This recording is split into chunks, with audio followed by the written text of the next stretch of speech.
இந்தியாண்ட பிரதமர் நரேந்திர மோடி அவர் எதிர்வரும் ஏப்ரல் மாதம் சில நேரம் இலங்கைக்கு வரலாம் என்று சொல்லப்பட்டிருக்குது. ஆனால் இந்த விஷயத்தை இந்தியாவினுடைய வெளியுறவுத்துறை இன்னமும் உறுதிப்படுத்தப்படையில.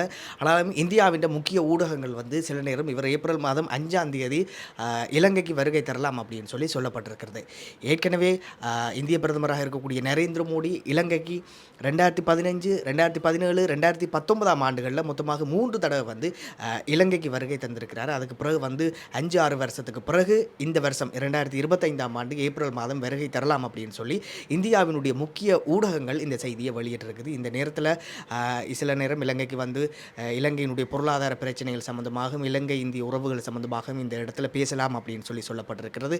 அதை விட முக்கியமான விஷயம் என்ன அப்படின்னு சொன்னால், இப்போ இலங்கையின் ஜனாதிபதியாக இருக்கக்கூடிய அன்ருகுமார் திசாநாயக்க இவர் செப்டம்பர் மாதம் இலங்கையினுடைய ஜனாதிபதியாக தெரிவு செய்யப்பட்டிருந்தார்.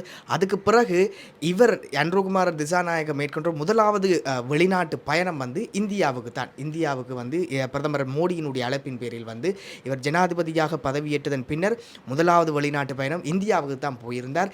இவர் இந்தியாவுக்கு போன நேரத்தில் நீங்களும் இலங்கைக்கு வரணும் அப்படின்னு சொல்லி ஒரு அன்பான ஒரு அழைப்பை விடுத்திருந்தார். அதன் அடிப்படையில் அவர் திரும்பவும் எதிர்வரும் ஏப்ரல் மாதம் இலங்கைக்கு வரலாம் அப்படின்னு சொல்லி சொல்லப்பட்டிருக்கிறது.